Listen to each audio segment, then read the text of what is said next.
Okay, we don't know that as men. I'm going to ask a because question. We're all men. What does that have to do with anything we were just talking about? Look, don't worry about it. You just came in here, you weren't listening, and you just decided, I want to say some shit. What's different than normal? That's actually the tagline underneath our podcast.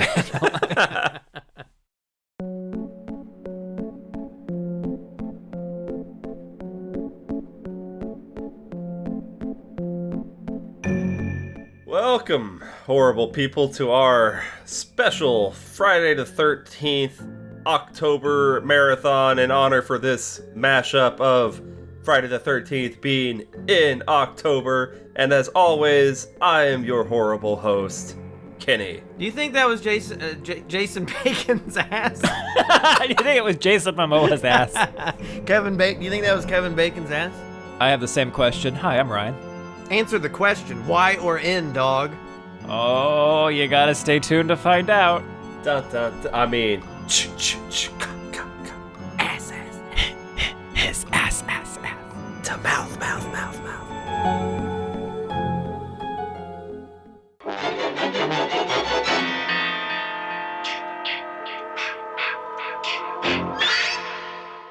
Okay, so as we said at the intro there, we are doing a Friday the 13th special. We're doing a retrospective on every movie Kevin Bacon may or may not have shown his ass in. Look, we do know we see bacon bits in Hollow Man. Right, but that ain't butt. But I appreciate bits. There's not enough bits in movies. Not a man ass either. That's not enough man ass. But sometimes they think man ass equals like boobs and stuff. It does not. That's not the same. If we're seeing boobs or like vagine, we need to see peen. For it to equal vagine, you'd have to be like spreading it, right? And you'd have to be you'd have to be seeing that boy pussy. Right. Like I want a hint of the chocolate Cheerio. You know, just a little peek at the bramble patch. But basically we need more logs shown in horror movies. Yeah. What movie are we talking about? Oh, yeah. 1980s Friday the 13th. AKA the Halloween was good, we better make a movie to rip that off quick. And we did. And we did. And we cashed in on it a lot. And it worked. A lot. It hella worked. Now, normally with like a quick cash in, it's like a Garbo thing, right? But it's like my first time actually watching this, and not just like walking by a room that it was on in. And I thought it was pretty good. It's solid. Yeah, agreed. It's iconic, but I don't think I would look back on it as a masterpiece like, say, a John Carpenter's Halloween that it ripped off. I remembered it ripping off more than it actually does. Yes. I think True. This rips off of Psycho more. There's definitely some Psycho. Yes, and especially in the soundtrack. They intentionally only played music when the murder scenes were happening in this film. Okay. Because that's a fun fact. To me, the mother talking to dead Jason, but it being she's talking to herself, is a lot like Bateman talking. Norman Bates? Whatever. Yeah, Jason Bateman. Jason Bateman. Have you met him? Is that what happened the last time you guys met? Had coffee? He was talking to himself. Well, interestingly, he did pop in. And then all they said, he said, no, it's not her, it's her. He did pop into one of the stores down by the lake when they were filming Ozark to get coffee one time. That's a fun story. That's a great story. But what was it? Jason Bates? Norman Bates. Norman Bates is also playing the role of mother in his interactions. So it's kind of like a flip of that. Yeah, that's fair. And let's just get this out of the way to our hardcore fan audiences. We're not going to be able to tell you anything that you can't go find anywhere else. This isn't a deep dive. This is us getting our hands on it and touching it. So let's spout out some facts, okay? Much like some of the characters in this film. Right, they get a little handsies, but this ain't that. We're not that. So if this is what you're here for, keep listening because we need you. But but this ain't that. That being said, we will have some of the fun facts to point out, or just some. I will point out and thoughts. some goofs that I noticed. There's some good goofs. There's some great stories from this series as a whole because it is an iconic big series. I was listening to the commentary track on this while you guys were watching without, And one of the things that I didn't know about leading up to making this movie was director Sean Cunningham, Sean S. Cunningham. I think that's important because that's how they keep saying his name. And Wes Craven worked together, breaking into the industry as you did in those days, doing softcore porn. Yes. So that was how you had to do softcore porno, and if your dialogue was good enough, I guess, in the pornos, you would start to get notice as an actual director, which is fantastic. And then everyone knows the story that Cunningham, like literally, was it Cunningham or was it one of the other writers? I don't remember who did it, but one of the people behind it had the title, but had zero script, zero anything. All they did was throw out an ad in the paper with the title, with a description of, hey, it's going to be this, kind of movie, and sold it on the title alone, and had people just throwing money at him to get it made after that point. So that was a man with a good title and no plan. And I can relate to that. Yeah, back in the day when a dream and a newspaper ad could get a movie financed. Yeah, like you didn't have to know what the heck you were doing at all. Nowadays, we would call that a scam. It's only a scam if it doesn't develop into a long-running movie series. True. They do fully admit, everyone knows that, hey, we are capitalizing on Halloween. We want to do that, so they just quick banger, get it out. The fact that it was so successful was a surprise to everybody involved. I believe the director even goes on record saying he just wanted to get a movie out to try to make some money so he can keep making movies. So this was not meant to be anything. So the fact that it is kind of crazy. And I think I don't know, if a movie like this came out today, do you think it would have any sort of effect with the sheer amount of content that comes out? Do you think anyone would care? No, but this movie is successful. 2 words. Tom Savini. Yep. Tom Savini. In fact, this was one of the first ones where they promoted who did the effects in the movie. Like, he was on the press tours and stuff. Like, that's when Tom started to really become a rock star. Like, all these effects still hold up. Oh, it's fucking great. Yeah, no, it's good. But is it a good movie? Well, all right. We open up Camp Crystal Lake, established 1935. We get a full shot of that nice full moon and frog sounds. So we know we're outside. What kind of frogs? We're in nature. I don't know. Do you know? Classic New Englander bullfrog. Oh, good. Yeah. A New Englander bullfrog. This is in like New York, right? That's in New England, isn't it? Fuck if I know. New England's not a state. New England is not a state. Some people think it's a state. It's full of clam chowder. I love chowder. Sometimes during this movie, the moon changes color. And I wished that, because sometimes it had a more reddish tint to it, and I wish that had just been like a constant throughout once the killings began, that the moon was just going to be that color red in the sky. Blood moon. Like a nice blood moon. Crystal Lake, the title card tells us it's 1958. It's filmed in Jersey. Is that where they say it takes place? Is this supposed to be an actual, like, Jersey, New York area, like, camp? Or is this supposed to be somewhere else? I don't remember if they explicitly say. I don't think they specified. Yeah. No. But then we get now we get the Halloween homage, because we get a stalking POV shot as somebody opens a door and goes into a cabin, and there are sleeping children inside. And then we go through the door out, and then we cut to another cabin where all these camp counselors are having a good old time singing songs, playing guitar, giving each other that 1958 eye. You know what I'm saying? Give them the business. And then 2 of them sneak away, head upstairs. And she's all, "Oh, baby, you mean everything you said?" And he's all like, "Oh, yes, I did." And I'm like, I think this could be a reimagining of how Kinney was conceived. Yeah. Dad's got some moves. Right? Laying some pipe. You know what I'm saying? Then what happens? Shooting white pea out. I hear you. Yeah, the white pea. Coitus interruptus. Someone comes up those stairs. But it should be pointed out, who comes up the stairs is not premarital Gator. It is not premarital Gator. It is his mentor. Because they can't. Is that right? They can't. Premarital Gator cannot come upstairs. In that movie's lore, yes, but Right. He was a bipedal gator at this point. Yeah. Someone they kind of recognize comes up the stairs and stabby. He's like, oh man, we're just fooling around. We're not doing nothing. Yeah. And then we get that nice freeze frame on her scream. And then Friday the 13th logo comes in. It breaks my TV glass. I'm like, no, don't do that. Shit's expensive. Yeah. So that's where we get on multiple viewings. You realize like, wow, this killer completely avoided killing all these other easy victims on the way there. So that didn't kill any of the kids. Right. So that's where we're really establishing the slasher rules. You don't get killed. Kids are safe until you do some fucking. Or attempt to.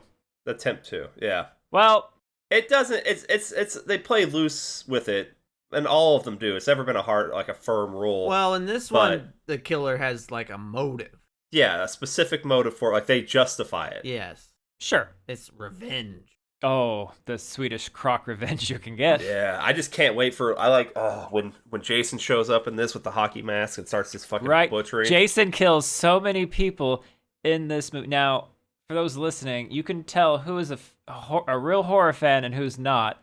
But you can usually do it by asking them two questions. It's one of them is who is the killer in Friday the 13th, and how many people did Michael Myers kill in Halloween 3? And that's going to tell you who is among us. Now, I wish, because after we get that cool breaking the glass effect kind of thing, I wish they had done something more interesting with the titles, because after that, it's just plain white on black, which looks like a full moon movie credit scene. Right, but doesn't sometimes it doesn't like explode at one point? I think it does in later movies. Yeah, so you mean in the future movies. Well, but remember, not this one. He sold the whole movie just based off that title, like card and everything. Like that was the image in the thing. So that was his pride and joy. That's what he worked on. So of course, it better have been glorious. If I worked that hard on just the title, I'd be. I worked that hard on anything. I don't know. I mean, excellence is a choice, and you could have chosen to be a little better on the rest of the title stuff. Maybe have it. Well, how would you? Okay, here's what I would do. You have all the opening titles, and you have it kids doing stuff like paintings of kids doing stuff at camp, but you make it a little bit creepy what they're doing. Kids are creepy in general, so that's not hard. Would not be hard. That's fine. Yeah. No, it could have been creepier, but budget constraints, time constraints, they're just trying to whip this thing out. That's fine. I'll forgive this movie a lot because it gave me Ralph. We do get Ralph, Crazy Ralph, who we'll get. Is that the Doomsayer?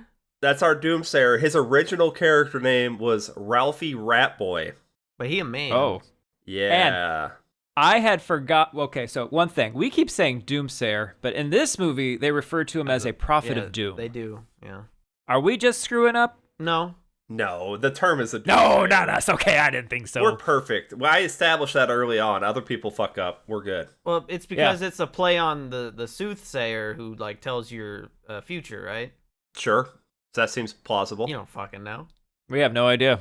I just said it sounds right. That doesn't mean all I know right. is this movie has some great one-liners, and it's the best one from Ralph is it's got a death curse. It's a death curse. He's doing. You ain't going to Camp Blood, are ya? He's doing some stuff with his face. You know why we call it Camp Blood?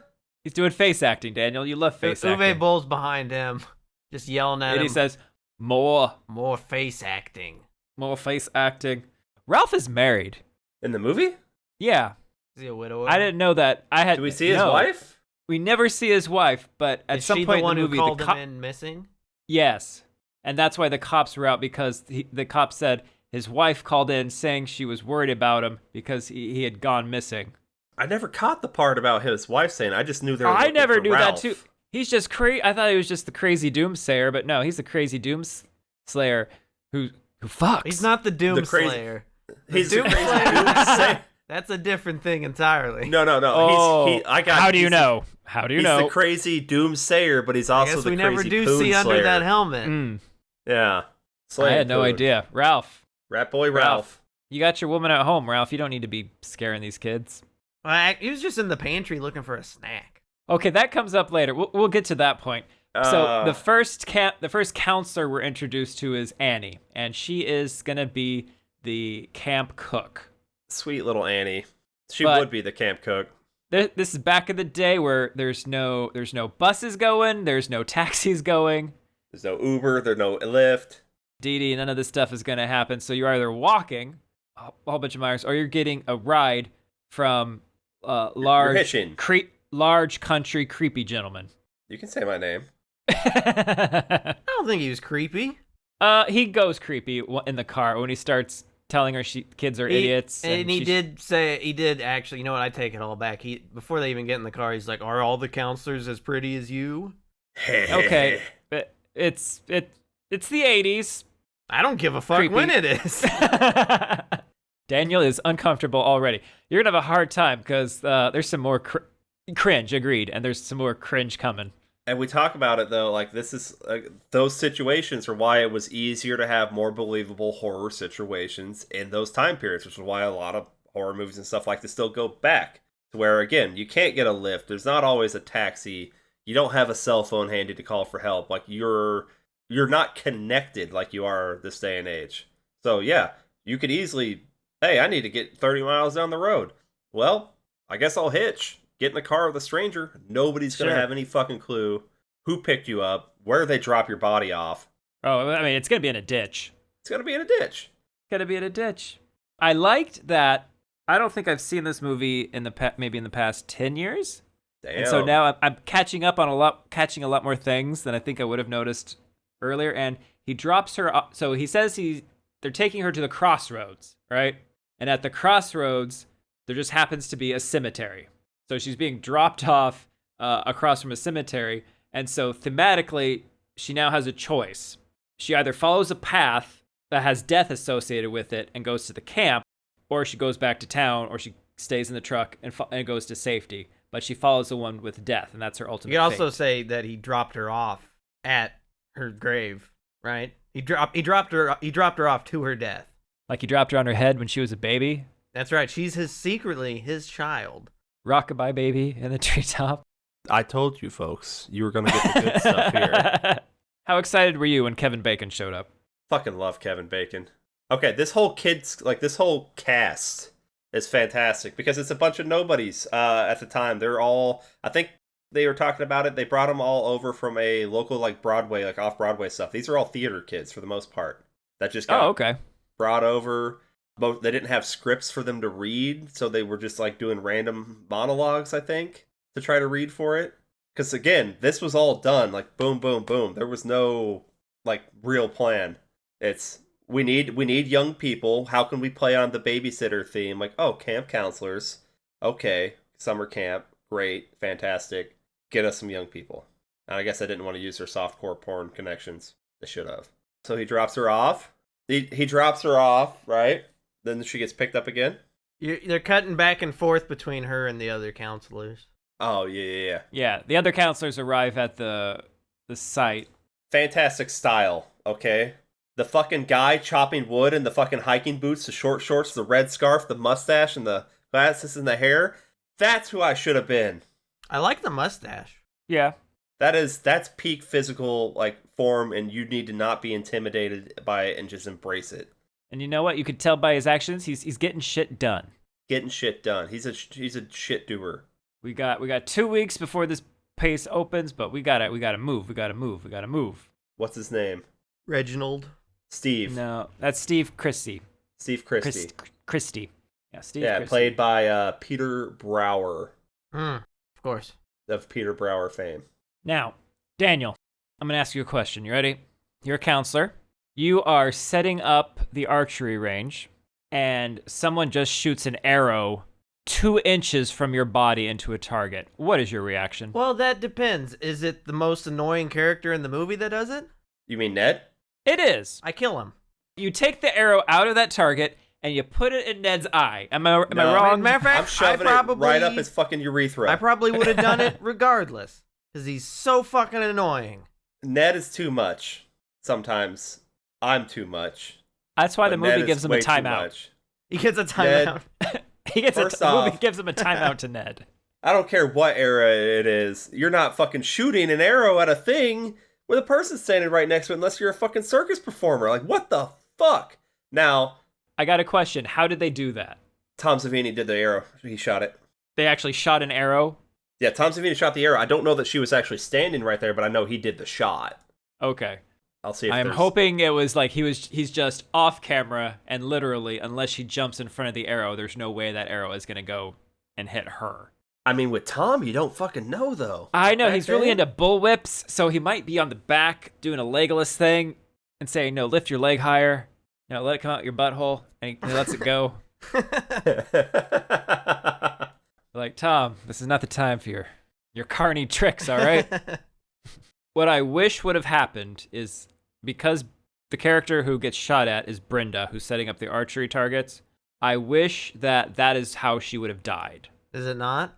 I'm pretty sure she just gets random rope thrown on her, and then she's thrown through a window at the end, near the end of the movie, to reveal her death. Somebody gets shot with arrows.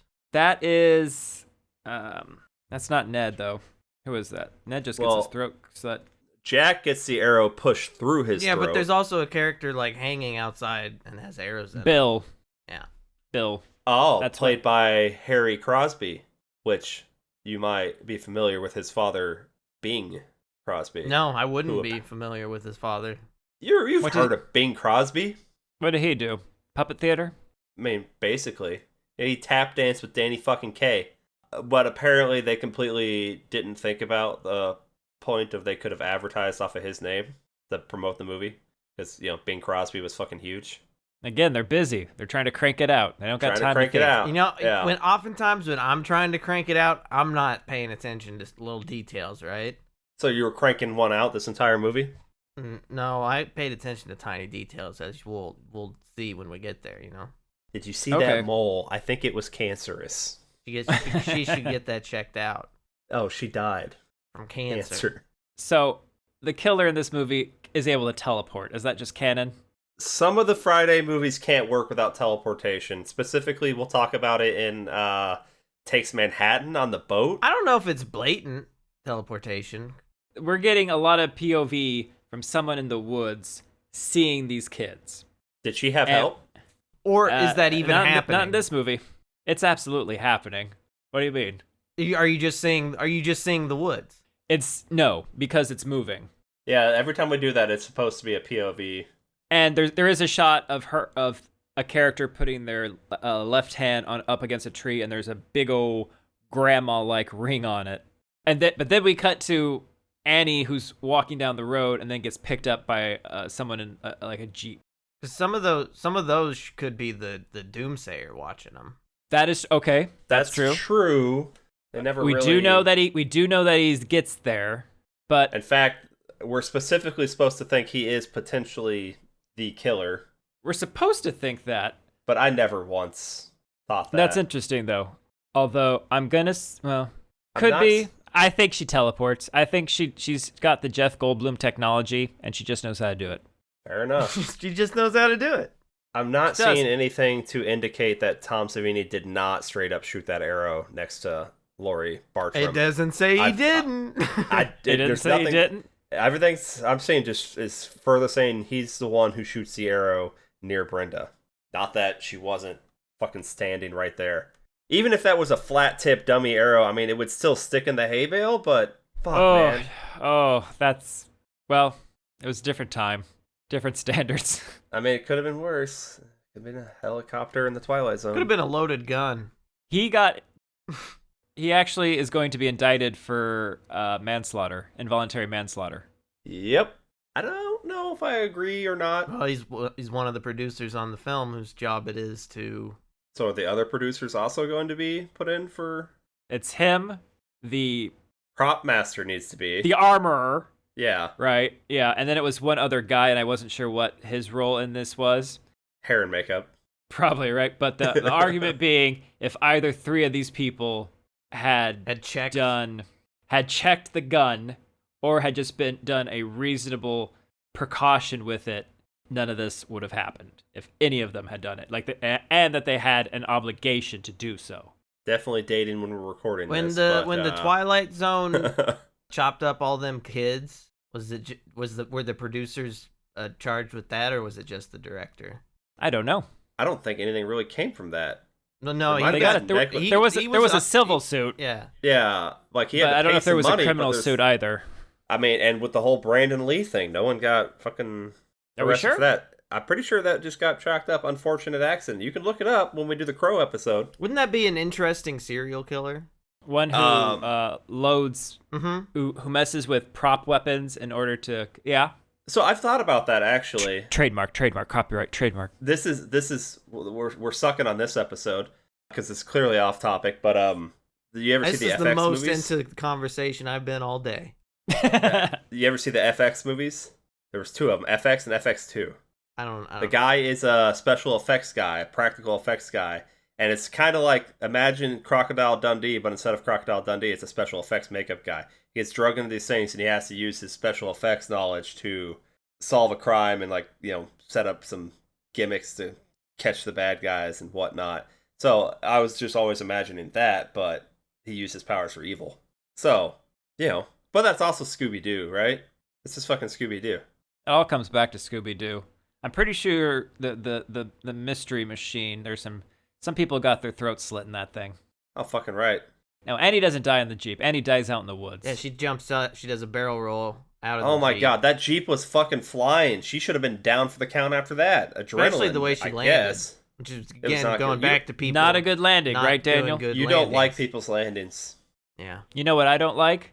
I don't like that after she dies, we cut back to them at the camp, and I guess it's Ned fakes that he's drowning. Mm-hmm. And one, so I think it's Brenda, maybe, jumps in, does an actual dive and into the water. And Kevin Bacon just does this painful pancake flop right into it. And I can't judge, though. How good's your dive, bruh? My dive's pretty sweet. Okay, on a running, dive off a dock, you think you would still be, good form down into it? I don't think I would have pancaked in quite the magnificent manner that I see on screen and look, memorialized for eternity. I'm going to remember this. If we get you on the beach this summer, I'm going to need to see your dive, bud. I would fucking pancake so fucking hard, they'd call it a waffle, probably. I did like how quick they all were to jump to action, because that told me that they would be good camp counselors, until the next scene with the snake where I decided they were all morons. They wouldn't let a boy drown. Well, hey, you know what? Sandlot stole from this movie. It absolutely did. Now, okay, we fucking hate Ned for this, but we give Squints fucking major props? Or is it still just not cool? I feel like we have to say none of this it's not cool. cool. It's not cool. Yeah, Ned's a total asshole. No cool, Ned. Squints, look. He could have. I know you wanted that peppercorn. Could have accomplished the same goal. Everyone's hooking up, you know? But everyone likes Squints. Nobody likes Ned. Well, it's true. He did suck. He came out in that freaking Native American garb, all offensive Ned. It's 2023. Oh. Because hey.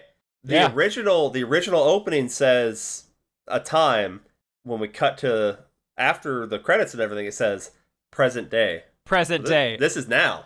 Okay. That's it's a throwback camp. In real time. So those first murders, those happened in the 50s, and then this is late 50s, yeah. So then the rest of it is now. The rest of it's now. Woo! It's a family job. How many camp counselors does it take to kill one snake? All of them. Oh my god, all of them. Yeah. And why do we need to kill it? Well, because it's a snake? Because it's just she's scared of a snake. You didn't need to kill it. It's Adam and Eve again, dude.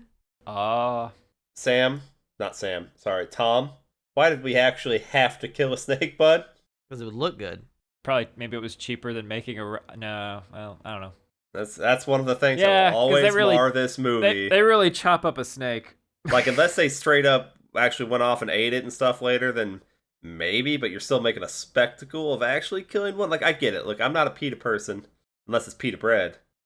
But I can get the argument that you just kill an animal for a movie. A movie. Yeah. Yeah. Different. It's not great, guys. That did not. I think they were probably pissed back then too. If they got on IMDb back then, they're probably pissed. The internet was probably super mad back then. I think the internet was just bathroom stalls, I think, at that time. For some of us, it still is. Sure. I forgot that so a cop shows up a little bit after Officer that, Dorf. And immediately is like, so you got, what you smoking? Smoking some grass? Yeah, he's coming up on Kevin. Lady Jane. What the Maui Wowie. I mean, whatever. It was fucking great. Officer fucking Dorf. That's where I said, first off, Ned is an absolute asshole, and then Officer Dorf gets there, and I go, so's Officer Dorf. And Kevin, I'm just going to call him Kevin Bacon. Fuck his character name. Kevin Bacon's I don't know his name. Kevin Bacon's over there, like, just fucking checking out his motorcycle. Like, he just, like, ignored, like, God, look at this fucking bike. And I feel like as much as Kevin was into that, when Dorf peels out of there, like, goes down there and turns around, I feel like Kevin's just like, that's so cool. I thought it looked like the guy was doing a shitty job riding it. Yeah, it didn't look smooth. Well, sure. Probably. But we find out our little prophet of doom, Ralph, is missing. Hey, can it, coachies. And Daniel, where do we find Ralph? He's in the... Someone put the Ralph in the pantry. Someone put the Ralph in the pantry. Look, you don't want a rat Ralph in the pantry. If you give a Ralph a cookie, he's gonna want a glass of milk. And if you teach a Ralph to cookie, he's a ratatouille. He'll milk the. Why buy the cow when you can get the milk for free? You know, that's what Ralph is thinking. I know. Now, what happens if we don't open that pantry door ever? Ralph dies in there. Ralph fucking dies in there. Now, do you think he just starves himself, or do you think he eats the pantry food first then he dies? He eats the pantry food first. Well, maybe he's actually, he doesn't exist. This is Schrodinger's Ralph. Okay, Schrodinger's Ralph. He neither exists or doesn't exist because until you open it. This was also a part where they mentioned, and I was excited about this. Ned's talking about, well, he neglected to mention that downtown they call this place Camp Blood. Marcy says, next they're going to tell us there are poisonous snakes in the outhouse and crocodiles in the lake. Croc. And Jack, which is Kevin Bacon, says the crocodiles are in the cabin, and it's like, yeah, because they knocked and you let them in. So crocs are in the northeastern United States. This is a fact, and in the England area. What was that? I forget where. Manchester. So crocs, man. Manchester. And so, Fieldsville. I don't think that's right. But if there's crocs there in areas where they're not supposed to live, that tells me that these are goblin crocs. Daniel, maybe you'll see towards the end of the movie, we got a goblin. We had a goblin? Oh, is it the goblin come out of the lake?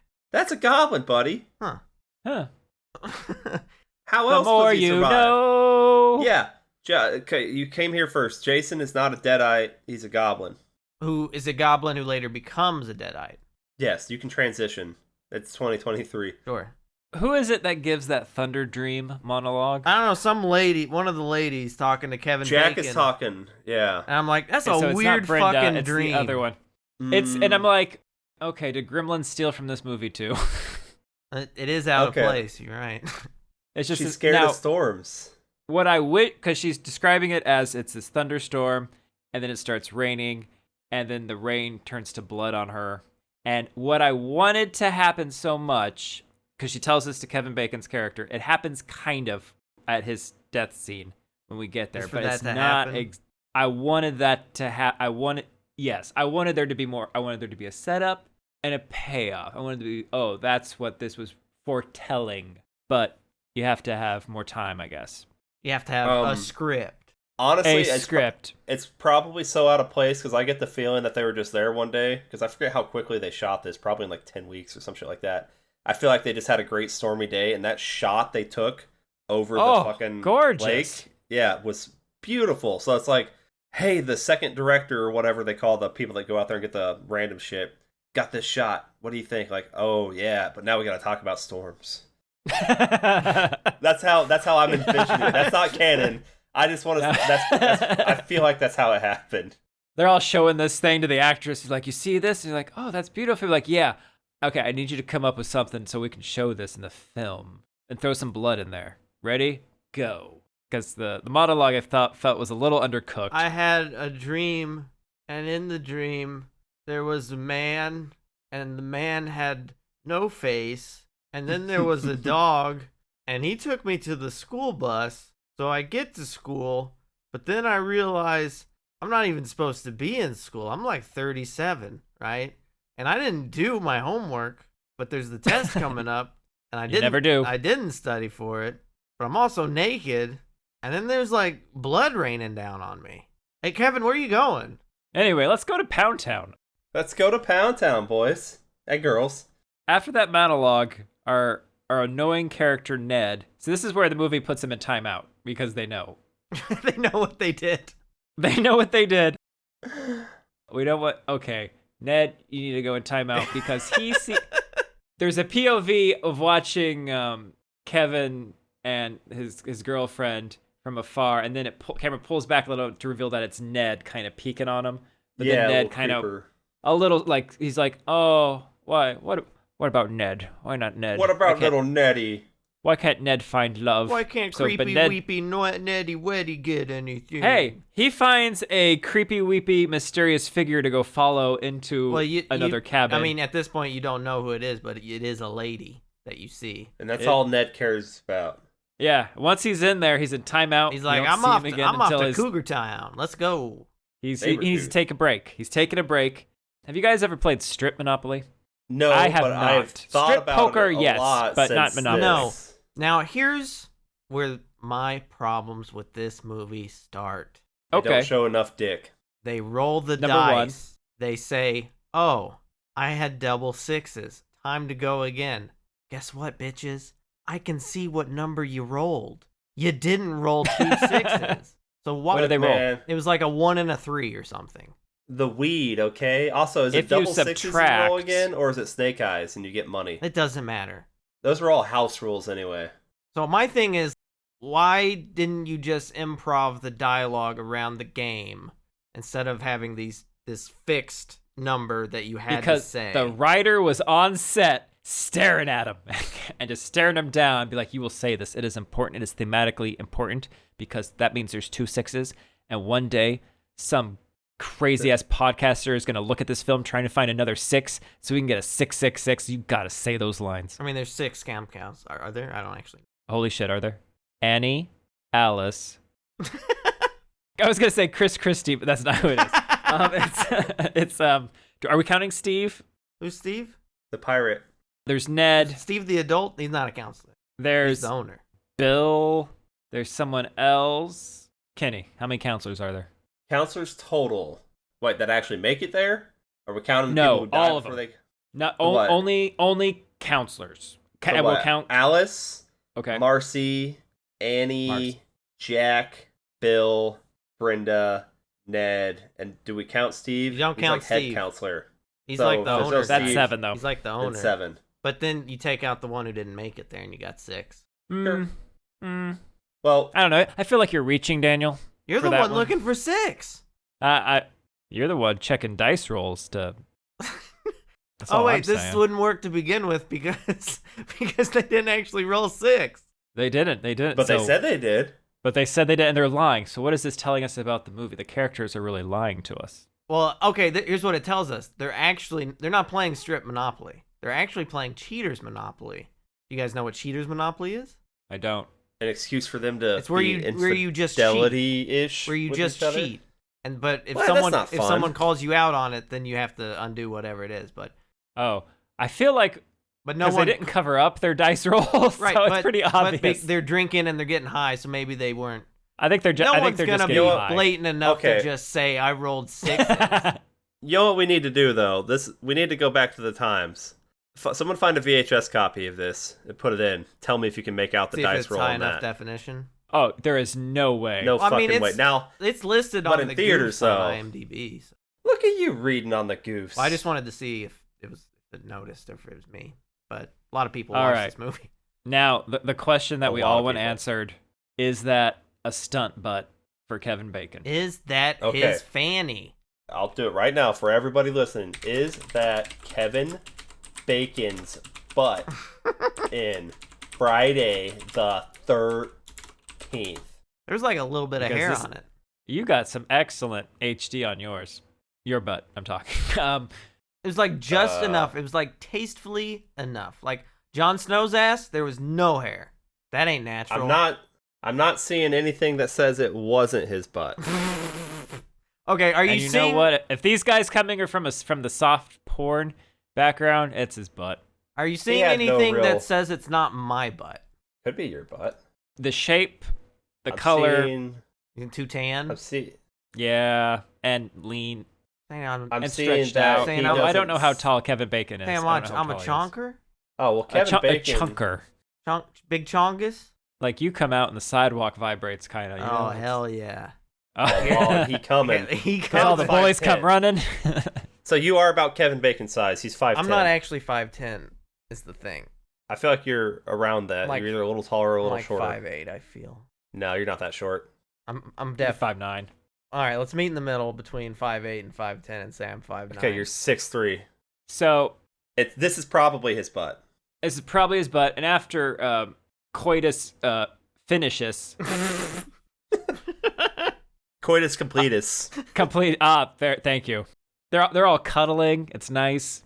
But I guess it's Marcy. She has to go pee. She has to go clean up, guys. You can't just lie there. She has to go pee. Be respectful. She has to go pee in the rain. So she's gone. And then Kevin's lying on the bed. He's got the, yeah. And then the camera has shown us that Ned's dead body is just above them in this bunk bed situation. Now, I like to imagine that she didn't kill him. He was taking a nap up there and woke up listening to that. And rather than having to listen to their sex noises, he just offed himself. I mean, Yep. But what I wish would have happened is I wish here, because we only get one drop of blood on his forehead, I wish we had gotten the one and then another one. So it would have been like rain.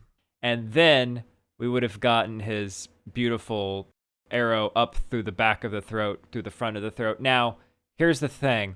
In order for her to do that, she also had to have been under that bed. Yeah. And not only listening to what they were doing, probably getting some of that mattress impact on her body as well. Yeah? I'm just saying.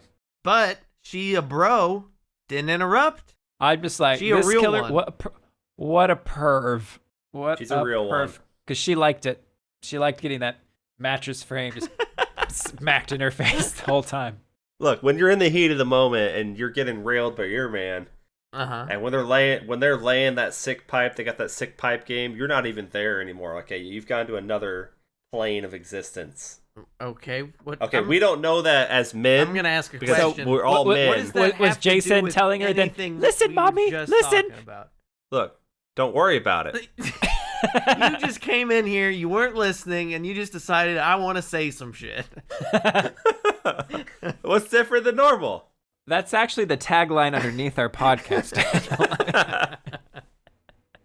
Look, I'm doing the play-by-play. Does anyone want to take over? No, I said my Monopoly thing. I'm done. So Marcy is about to get hers, and this is, I guess it's because we know that it's Mrs. Voorhees. She's been at this camp before. She knows the layout, so she could move around through whatever doors there are to get into the bathroom. Or where does Marcy get the axe to the face? I should point out that before that, when she's in the bathroom, she is quoting some lines from a movie that I have no idea what she's talking about. And I wrote down, now I know how our 5 listeners feel when they listen to us talk. Right, but she's having a good time, whereas I am not. I'm having a great time. Don't worry about it. Marcy gets the axe. She's in the bathroom. She throws back the shower curtain. This is that homage to Psycho. Yes. But there's nothing in there. Yes. She's like, must be my imagination. And then must have been the wind. Turns back around, and then we get the fucking axe flashing, and then, shape lunges, and then... Not the shape. Mrs. Voorhees gets around very nimble. Well, you think there's only one Jason? Wait, what? Okay, yeah, if you want to go to the second movie, we can talk about how it retcons what happens in this one, if you want to have that thought. It was all in her head. All in Marcy's head? Well, at the end of the day, it was, wasn't it? The axe was, yeah. Yeah. Oh, yeah, for sure. It's in a reference to what would become Axe body spray as just an offensive thing that would hit women in the face and ultimately kill them. Axe body spray. Jack's body spray as well. It's very offensive. I feel like that's gotta go in the write-up for the episode, is how much I liked what you just said. Write it down. It's in the movie. You know when we're at the camp and we're having all these kills, and then we do a cut to the diner? Oh, and he was in and there. That scene sure was necessary. Well, he gives her there's some glances exchanged, look, all she wants is a night out on the town, all right? She doesn't get a lot of excitement. Because when she takes the money back to the register, his eyes stay on her. That didn't need to happen, you know? Would you say they linger? They linger. Like a fart. Did you have to let it linger? I guess I had forgotten that the character Steve was in this movie and that he had gone. So he had left the camp to go do what exactly? Pick up supplies. Pick up supplies? He's the big man in charge. It took him all day. Well, you know, it's a bit of night. It's a bit of a drive. I don't know. This diner scene made me think of the diner scene in Chuds, where it's just something that's tacked on a little bit just to make the running time longer. This is padding, I feel like. Well, if that's the case, though, they should have had John Goodman. I agree. Glad we can agree on something. Okay, now this is where the movie actually gets creepy. Uh-huh. Before I'm just, okay, like legit creepy while I'm watching it this time. Before we're getting just, okay, yeah, that's coming. He's going to get the thing in the throat. She's going to get the thing in the axe. I had forgotten that Brenda hears the child voice, the little voice saying, "Help me! Yeah, help me!" Yeah, that's unsettling. Like, what the fuck?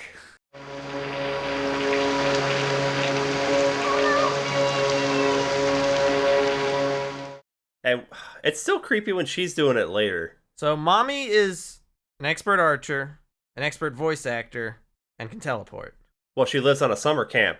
Expert ventriloquist, she could throw her voice. And she a track and field star. She lives at a summer camp. All those things are things you would pick up if you were teaching the various classes there. Think about it. They usually have like a stage production. That's where she learns to act. They have talent shows. She's seen some other kid who's a great ventriloquist, so she picked up some things. She had to teach them get their archery merit badges, because this is also a scout camp. The only problem with that. Her job is explicitly given. She was the cook. Yeah, but you tell me cooks can't pick up on some of that magic? Look at frickin' Christopher Maloney in Wet Hot American Summer. Yeah, he's amazing. Also, to the point of... Look at Steven Seagal in Under Siege. Look at him. Don't look at him anywhere else. Don't look at Steven Seagal in anything. He's the cook. The diner, if I recall, the sign outside the diner said the lake was like 45 miles away.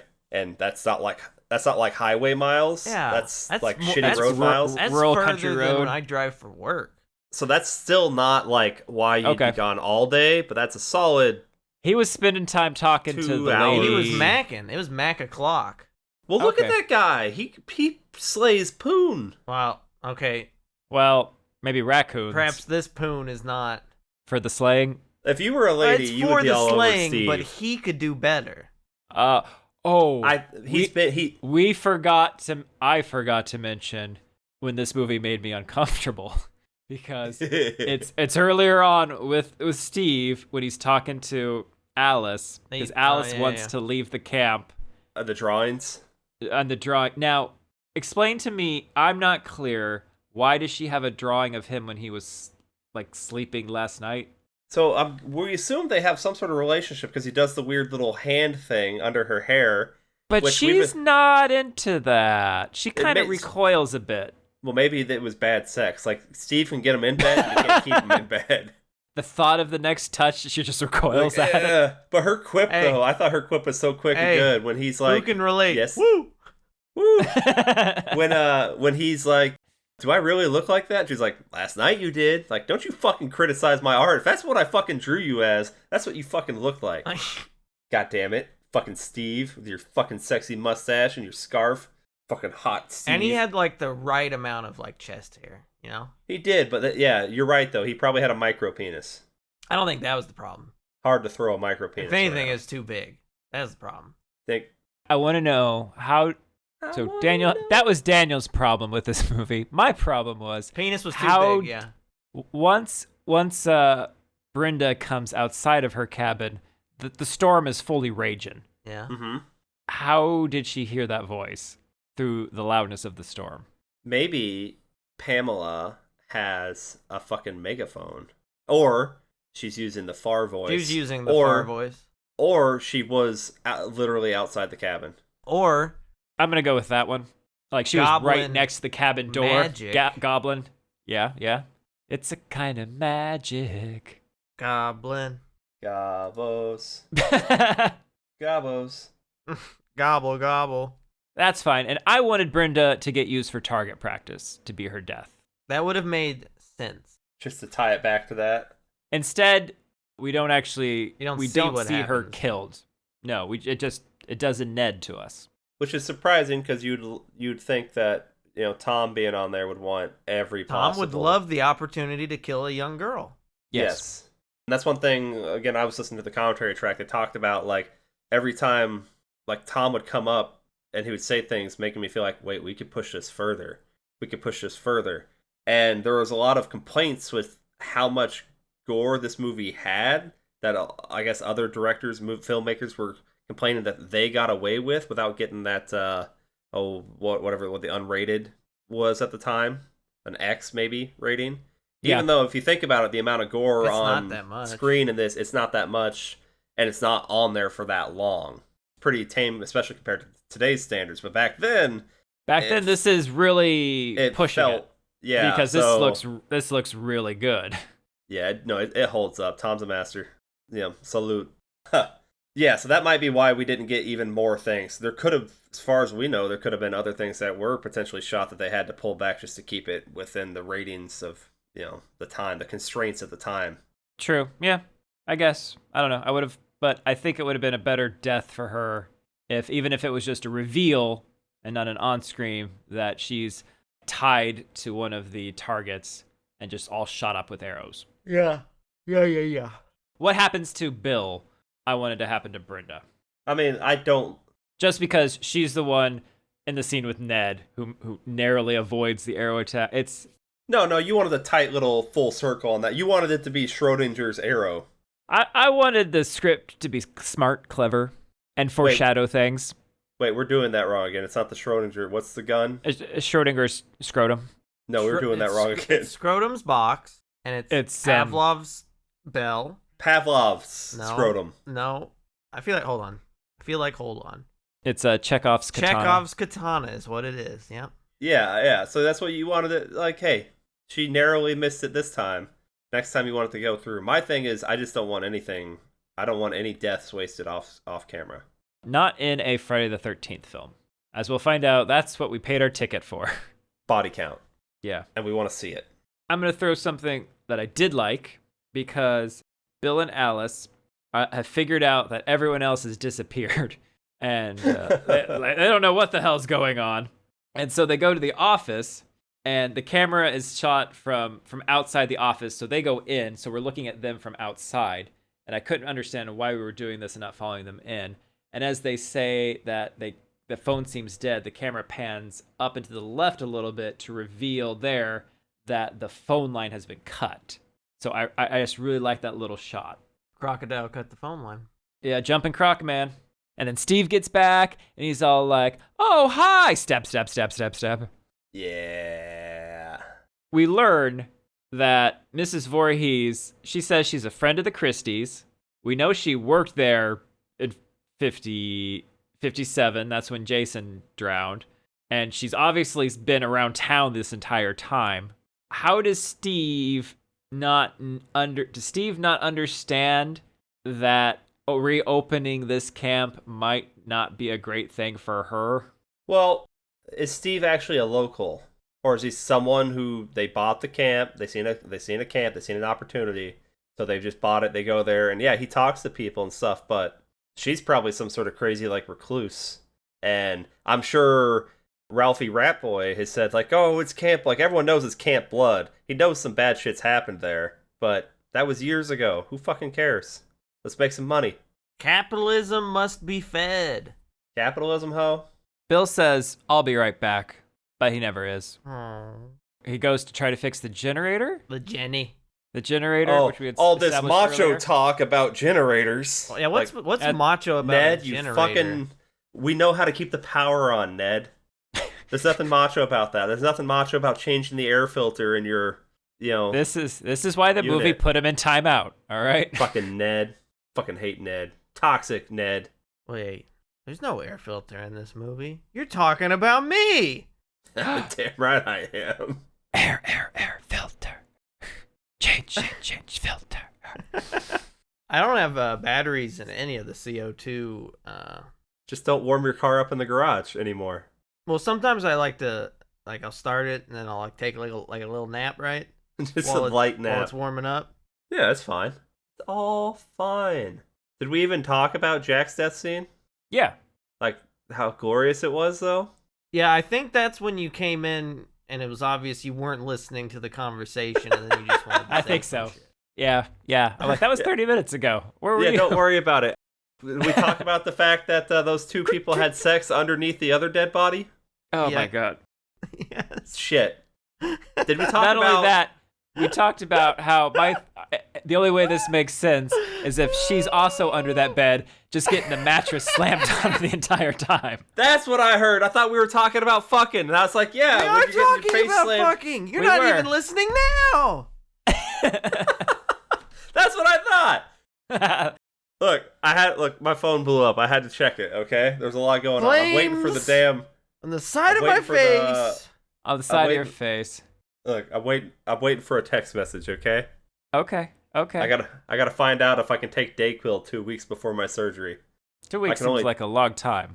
That's what they set me for. I can only use like Tylenol as a painkiller beforehand, so I needed to see if me having COVID at this point, and can I take fucking Dayquil? Dayquil is still the Tylenol, but it's also other shit.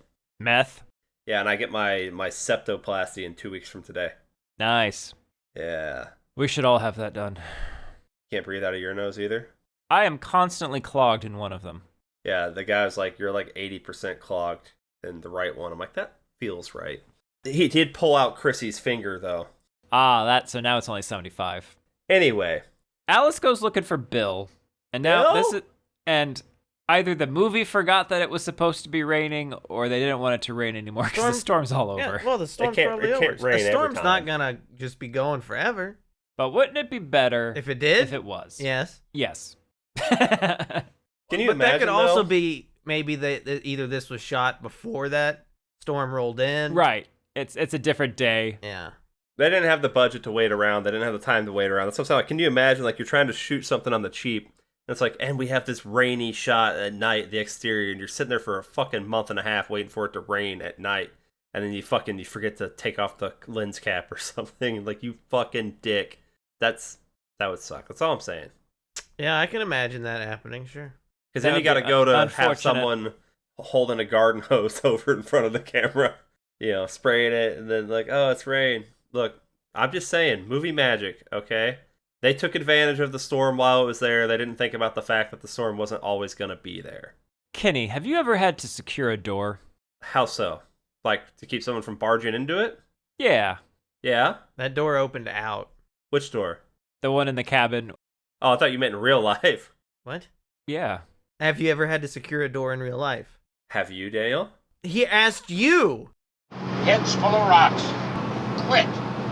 Quit now! Well, the door you secured is the exact same way I would have secured it. What door? Who are you talking?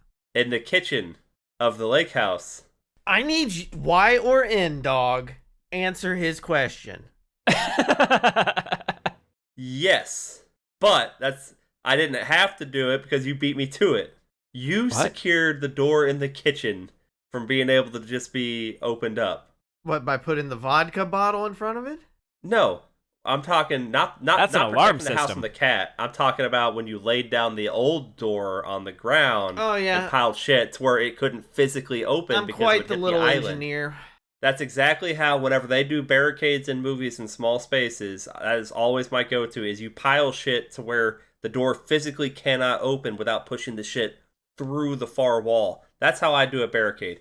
If you can't get the barricade to where it has a firm thing to place against, it's not going to be a good barricade. Because if it pushes in, and you pile a bunch of shit on it, you can still slide it. You can lean on that door. It's a solid surface. You can lean on it and just slide it open. And that's all really, really useless if the door opens out. Like it does in this movie. I was going to say it's all really, really useless. If the window just... To the left and the right are two giant glass windows. So nothing ever really does that. That's right, a good until... point too. What's the show with the secret agent, Daniel? That also had Bruce Campbell in it. What was that fucking called? Burn Notice? Burn Notice. Burn Notice was the first thing I think I watched where they really pointed out the guy was hiding behind the wall. His door was reinforced, and what's his name? The main character. Fucking, it's like, yeah, his door's reinforced, but you know what they always forget to reinforce? Window. The walls. Oh, the walls. And he just fucking shoots through the wall. And so you see all these things where it's like, oh, I can't get out, the door's locked, stuff. Drywall's not that hard to bust through. If these are just standard fucking walls, and of course, obviously windows, yeah, you barricading the door and ain't doing shit. But I don't think we had the money to replace many broken windows, so we were safe. Well, they still threw Brenda. They threw Brenda through a window. Right. Does she actually come through the window, or is it just we hear the sound of crashing glass and then Brenda? Like a torpedo is launched. Fucking Brenda Pedo. Brenda Pedo through the window for reasons. So this not only is Miss Voorhees track and field star, she farm girl strong. She is farm girl. She's a human. I don't know. It's not punter. What is it? Disc thrower. Help me, I'm drowning. What is it? Discus? I don't know. When you throw people. Oh, like a shot put. She's a tosser. That's all I'm saying. Oof, toss me. Now, okay, so imagine this, right? She has to throw it through the body through the window. You think there was like which means she's like right outside the window. Yeah. Which means final girl could just look and see her. Could. But she spends a lot of time just staring at that body. Makes her sad. Also, did you notice how that oven door stole her jacket? It caught her. She got snagged as she's running, and it got fucking stuck. If that was on purpose, or if that was a... Is that a goof, Kenny? Just a goof. Is that a goof? I don't know. Because they looked like talking. It looked like a goof, and that's why I don't know if I actually said it live, but that's what this commentary did not do. They were not giving me play-by-plays of fun stuff happening during the movie. They spent most of the time talking about how great they are. And it wasn't no, it's really soured me on the podcast, not on the pod. It's really soured me on the commentary, and I was very disappointed. Hopefully, the next commentaries in this collection I have for the rest of the series here Is it a different better. Director and writing team on each movie? He only gets credited as original characters, I think, for the rest of the series. Sean Cunningham. And I don't believe he directs any. He does not direct any. The only other thing he directs that we know, if I had to guess, is Deep Star 6. I don't even know what the fuck that is.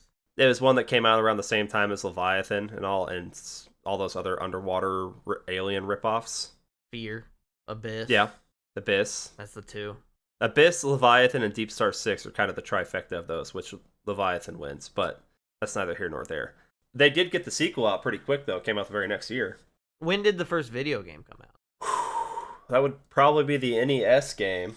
I was just double checking to make sure that Sean S. Cunningham had only directed once so that we didn't look like fools. We are going to look like fools. And you're right. I know some things. 1989 is when the first Friday the 13th game came out on the Nintendo Entertainment System. It takes a while. Well, other than E.T., it takes a while to make a game. Not back in the day, no. They could just whip it out? Yeah. Yeah, you might be right. You're probably right. You know, I'm going to give you this one. You're right, buddy. I'm so proud of you. Positive affirmation. Thank you. When was the last time the slasher turned out to be a middle-aged lady? This movie. Don't Look Back? Okay. Was that a middle-aged lady, though? Well, it looks... Little lady. It's a little lady, so it's hard to tell. She's older lady. At least middle age, so I'll give that to you. I was also going to think Rose Red. What is that one? Rose Red's the Hill House, Stephen King adaptation type thing. Okay, what's the, Italian... Oh, you're trying to think of one of the Argento movies? I don't even know if it was Argento. Deep Red? Deep Red, thank you. That one was fucking weird. We should talk about that one. Oh, God. I'm not big in the Giallo. All right, Giallo? So we got Giallo. So we got 3, and after that, they all When's the last time the slasher turned out to be not a man? We're going to be fucking this up, because I guarantee there's a lot that we're not thinking of. In Frighteners, one half of that couple. Duo. Underrated movie. Oh, yeah. Yeah, I fucking love the Frighteners. I'm trying to stick with, serial killer types, and not just, a single... So for slashers, there are none, right? Your Michael Myers or whatever is straight up a female. Yeah. Your horror icon is a female. They pretty much back in the day, they had them be the survivor. So It was not. So this was a big twist. Movie pushing it. Love it. It did have to do something to try to separate itself. I'll give it that. Fuck, now It's that's like, gonna eat not at me, only is the though. killer not going to be a guy, it's going to be a woman. Not only is it going to be a woman, she's going to be old as fuck. Not only is she going to be old as fuck, she's going to have to have been laying under a bed, listening to other people fuck with a mattress, hitting her in the head the whole time. Take that, Halloween. Take that.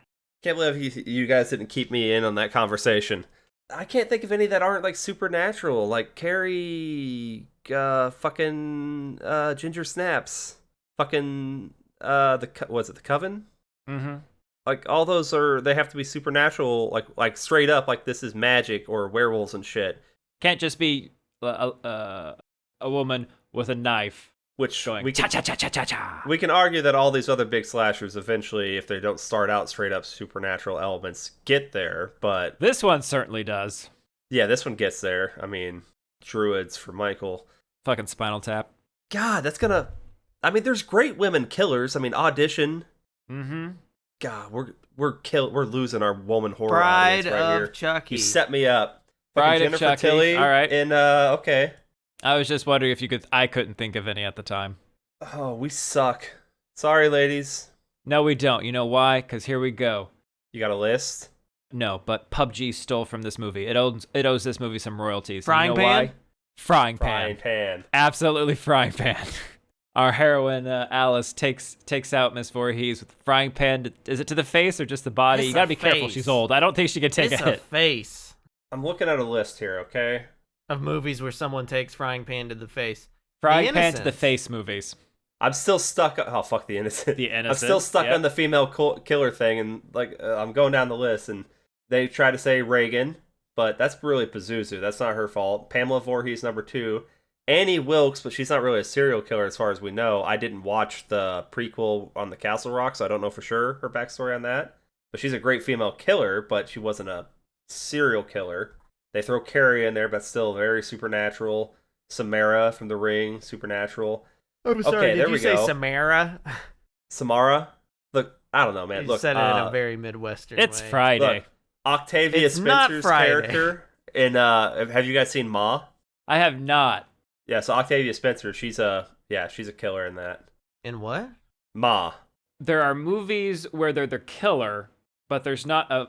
Is there like an actual franchise, even like low budget under the radar one, where it's just built around her as a reoccurring? Yes. I would say Chucky at this point. No. Maybe. It depends. Okay. Are you Sleepaway wearing Camp. yours? Sleepaway Camp. It turns out though, it's not a girl, but Well, but it is it's progressive though. and it becomes. Yes. So Sleepaway Camp. I knew I'd find it. I feel better now. The ended So, shot of Sleepaway Camp could be a Camp whole is episode. the reverse Friday the 13th. Okay. Oh God! Don't do Kind that of. to me. It was eating at me. Okay. We got one. It's Sleepaway Camp. Yes. Oh boy. Jennifer Tilly's a huge part of Chucky. She is. 100%. I agree. And I'm with that, but there's not a series of just her. But they have plenty But of horror franchises there built around like are female survivors. Episodes Yes. of the show that are just her. Okay. Oh, I found a list of 20, but we haven't watched probably most of these. I'd say we haven't watched 19 of those. I don't know that they're franchises, but they're at least one-offs. Like Home for the Holidays is their number 1. See, that's not going to work because we can. I want to know who are you building a franchise around? Yeah, Happy Birthday to Me. Who is your Laura Croft? I mean, Happy Birthday to Me is a good movie. It's a good. And April Fool's Day. Daniel, favorite movie? My favorite movie is Scooby-Doo on Zombie Island. That's pretty good. movie. Sometimes the bad guy they unmask is a lady. Sometimes. That's true. No, I don't see any franchise building things other than Sleepaway Camp, and then of course, yes, Jennifer Tilly. Even before she was a doll, she was just a regular human killer as well. So when we write our horror slasher movie, Turtles. Fucking turtles. I hear Fucking Turtles. you. I liked that when she's hiding from Mrs. Voorhees in the pantry, the camera we got Alice's head in the shot, and we got the door handle in the shot, and then pushing in, and then we just see the handle. We think Voorhees is left, but she's really still there. And then we see the handle start to move. This is I am now knowing that they are trying to do this as quickly and get it out to make some money, but they still have creative shots in there. The fact that they accidentally stumbled upon a little bit of art.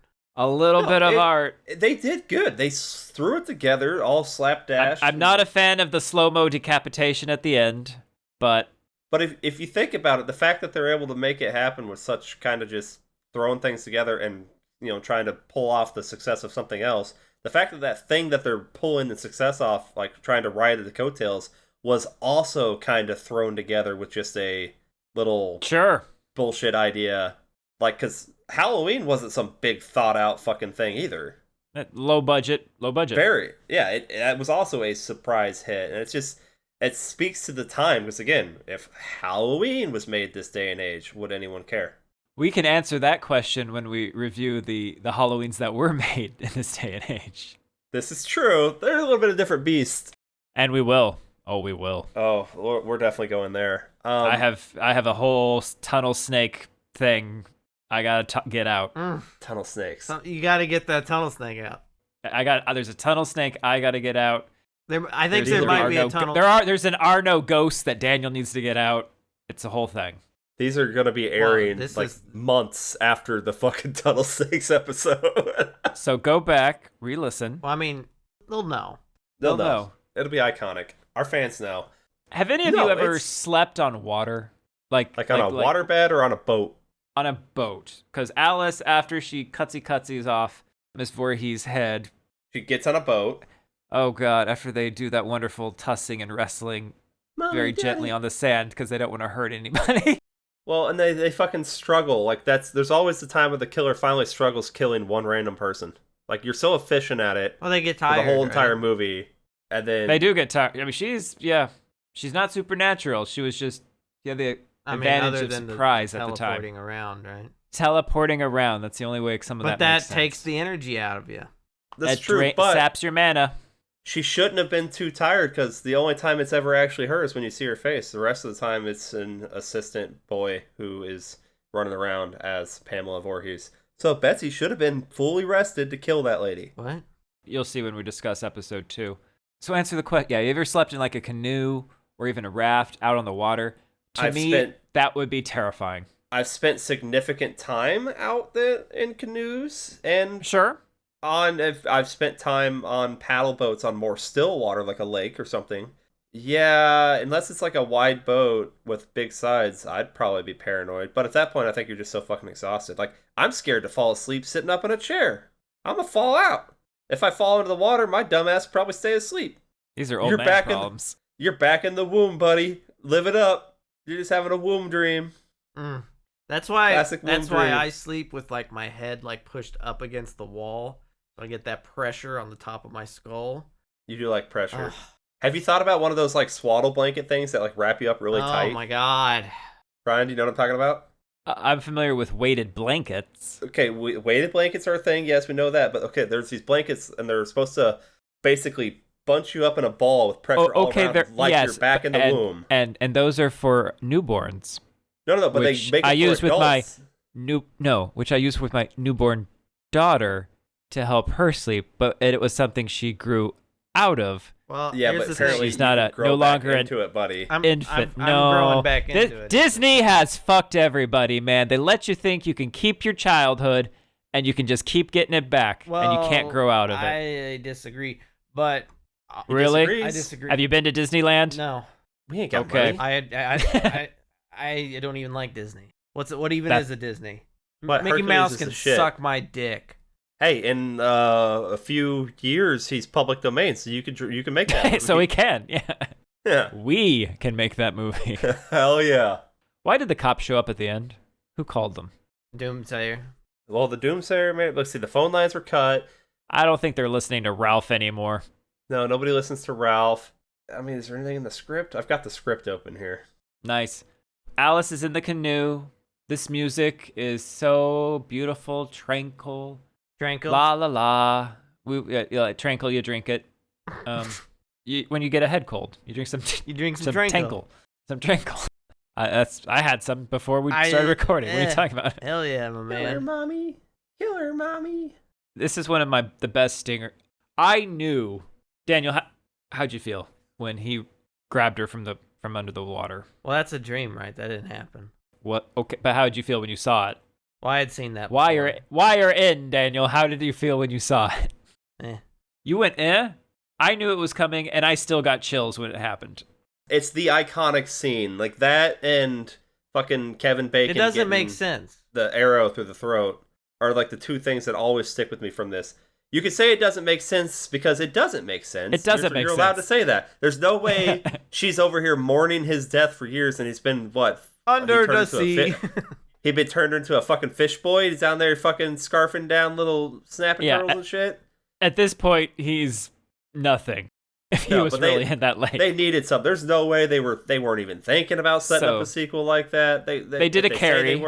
They're just shut. Yeah, it's exactly what it is. That's what they're going for. The carry reaching her hand out of the grave. This is their carry. This one makes me jump and go more than the hand from the grave and carry did. Yeah, no, it's because they really did a number on that kid's face. So originally it was supposed to be the director's son doing that. He drowned. He wanted to do it. He drowned. Aw. The director's wife, the kid's mother, wisely did not want him doing that because I believe it was 28 fucking degrees out there. So who did they get to do it? Oh God, he's a big deal because he gets credited as the first person playing Jason. Technically, the mom would be the first person playing Jason because she's doing the voice, right? She did the voice. She did. That's true. Ari Lemon, which fake name. That's a fake name. He's popped up in other horror things here and there. It's like little bit parts. Like he had a while where he didn't do anything. He's never been anything big, but he shows up at conventions as the first Jason and shit. But he's also, I guess he's got a band. He's the first Jason. All right. Yeah, I'd care more about his band. That's at least interesting. Yeah. Yeah. It took 4 days to film that, apparently. Because every time he came out of the water, he was blue. Yeah, and I would assume that every time they pulled her in, she was wet, and they had to reset everything. And that takes a whole day to dry off, I think. Whole fucking day. Boy, fucking 28 degrees out. They had to do it, so they had to get him in the water, behind the boat, and keep him under the water for long enough for the lake to get still. Hold his head under, yeah. And so then he had to come out of the water. So I don't know. It's a whole. That's a long time. I think it would have been okay if there were some ripples in the water on the other side of the boat. As the boat sitting in there could have just been from her moving in the boat. I wouldn't have noticed any ripples. You know what? Art. You noticed the fucking dice roll. Art. Of course, I noticed the dice roll. If she had woken up and been like, man, there sure are no ripples, but then there were ripples, I would have noticed that. Wow, I rolled a 27. Did you catch this? In the credits, the hairstyles were performed by a company called 6 Feet Under. There's the Holy Trinity. We've done it. 666. Now, I'm familiar with the show 6 Feet Under, so my question is did the person was it a mortician doing everybody's hair? They'd be good at it, probably, right? Why not? They'd be hella good at makeup, too. Why wouldn't they? They look so natural. No, I don't think so. I don't know. I'm very judgmental now. You're right. Look at you. You think Savini couldn't do hair also? I bet Savini could do hair. I bet Savini does the shit out of hair.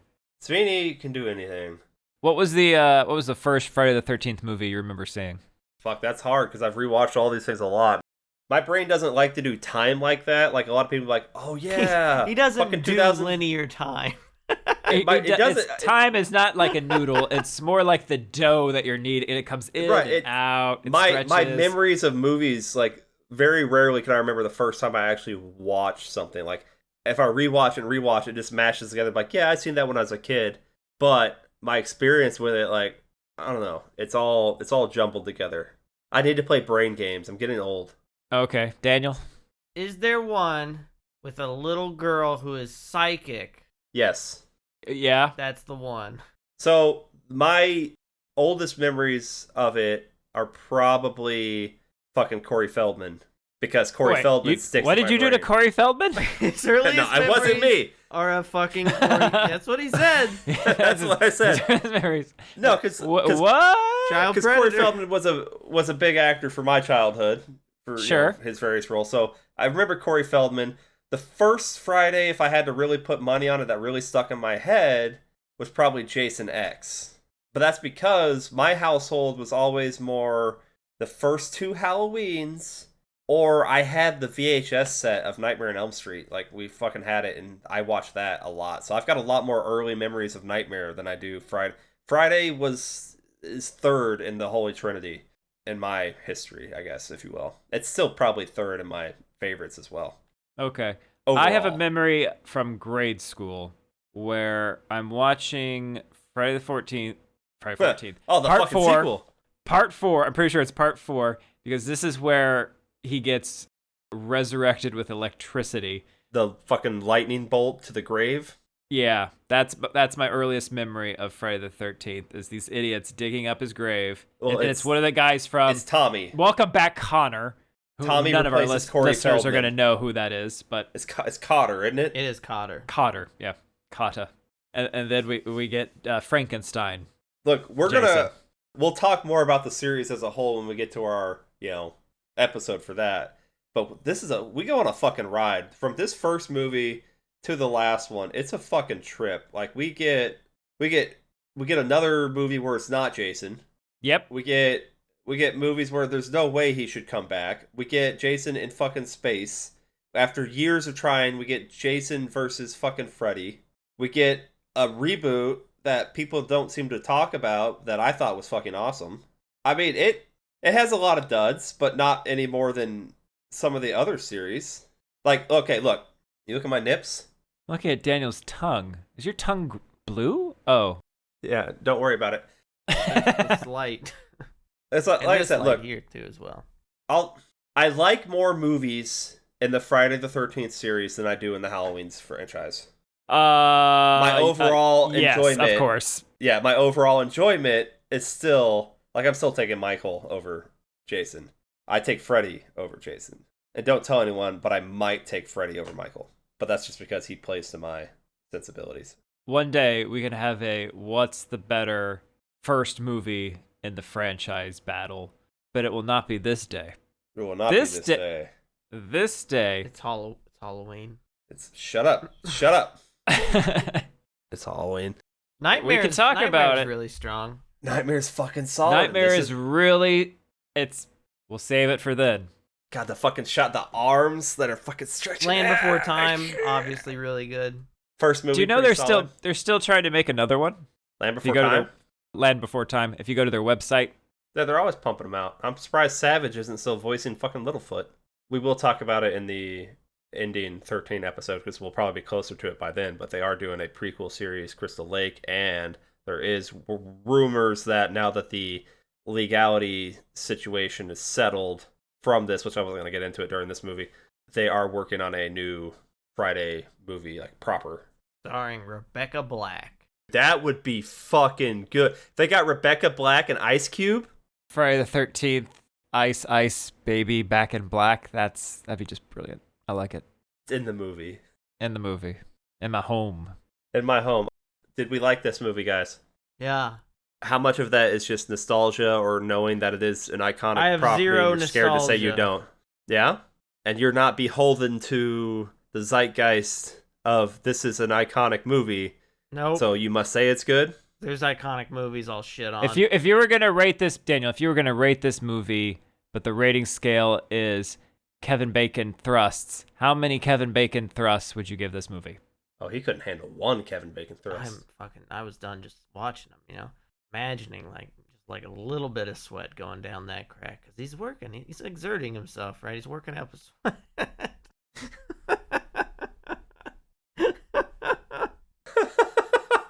Look, you like it when the bacon sizzles. I get it, buddy.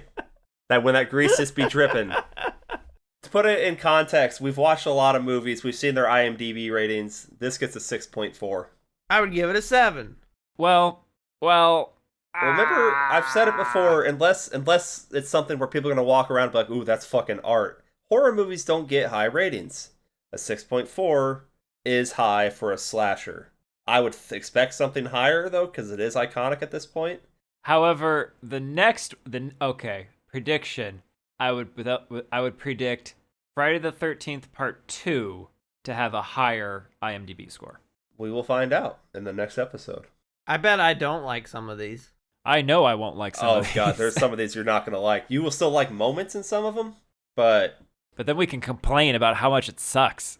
We'll get to complain about a lot of things. We'll get to do our rankings. We'll get to give our hot takes. What maybe we think our favorite one is in the series that other people really don't like, but maybe I love it. Your favorite's Jason X. It's Jason X. Really good. So we're not going to do a if you like this, watch, because obviously, fucking just go watch the other ones. What? There's 12 of them. Just go fucking Just watch go them. watch them. Oh, well, yeah, because we're going to go watch them. Because we're going to watch them. You can watch them. You have to Not watch with it. us. You have to watch it. But you could pretend you're watching them with you have us. to watch and it then come back. by tomorrow, because that's when the next one is. Yeah, and then the next one. So, yeah, 13 days, baby. You have to do one each day. It's You gotta. Today's October 1st. You didn't know that. It's a Wednesday. Sorry about all those tragic things that's happened this year up to this point. A lot of shootings, huh? That's probably safe. God, that next wave of COVID was pretty rough. Sorry, today's Sunday. My fault. Sorry, everybody. Cowboys looking real good this season. Wink? Right. Didn't they just lose? Fuck you. It was the second round of the playoffs, okay? So are they done? Yeah, they're out. Oof. Gotta suck to be. It's okay. They haven't won a Super Bowl in 27 years or something like that. It's fine. Have they gone? Like 25 years, yeah. So wait, they haven't gone in 25 years, or in 25 years they have gone? We haven't been to a Super Bowl since the mid-90s. Mid-1800s. So it's like, if your team doesn't, like, perform for 20 years... They don't get kicked to a lower league. No, they should implement that, though. No, you shouldn't exist. It should be gladiator rules. But the thing is, they still have more Super Bowl victories than most teams. Sure, but... There are teams that have Claudius never won one. Maximus has more gladiator wins than most people, but... Are you guys excited for that Gladiator sequel? What? They're doing Gladiator 2. It's following Joaquin Phoenix's nephew son, I think. I don't even know. Loomis? Dr. Samuel Loomis. Cornweather. Get your ass away from there. Get your ass away from that chariot. Do we have anything else useful for this episode? I guess the only thing we could just is watch, more. More what? Listen to our episodes. Please. What? Rate and subscribe. Oh, yeah, smash that like button. It helps. Hit me up on Friendster. Tell. It helps. Decapitate the like button. Follow me on Twitter. It helps. Subscribe to my Twitch account. It helps. There's a cat in Daniel's house. He didn't invite it. Invite it. Don't have premarital sex. It helps. Skeet.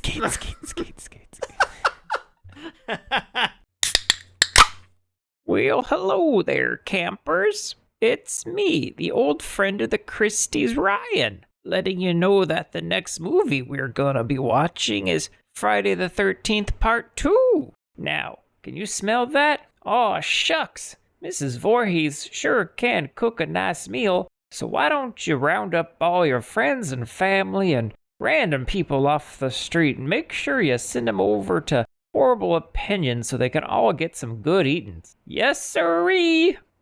Okay, all our horrible listeners out there. That's listeners. Oh god, that's all we have to say for now on part 1 of our Friday the 13th series. I can't even call it a deep dive. This is like a shallow skim across the surface. Because remember, if you want that, you go to someone else. Shallow. We're dumb. Someone who went to college. You don't come to us for insight. I don't know why you come to us. Tunnel. Snakes. Oh, that's right. Next episode, I personally promise more tunnel snakes. Oh, that's a big promise. Wait. As we get further into this series, they get more crazy, and that gives us more shit to talk about.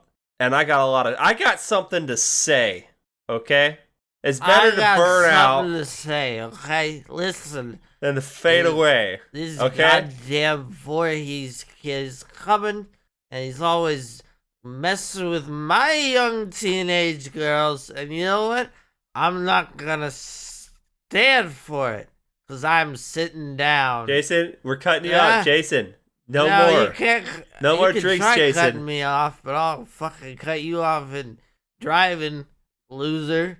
Jason, give me your keys. Your face. Give me your keys. God damn. What? Jason, give me your keys. You're drunk. Yeah. Yeah. And that's the quality content you signed up for.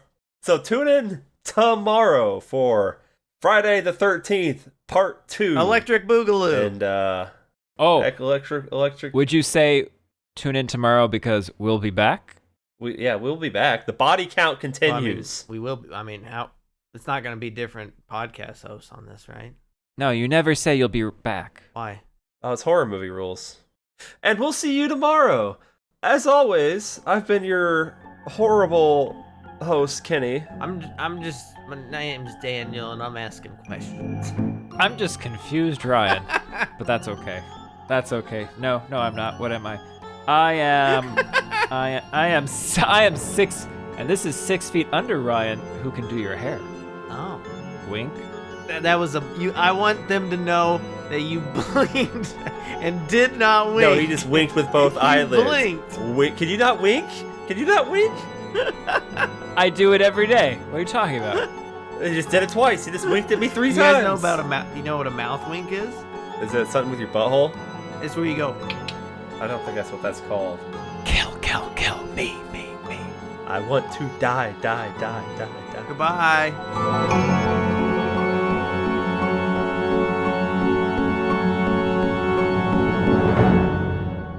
Then he's still there.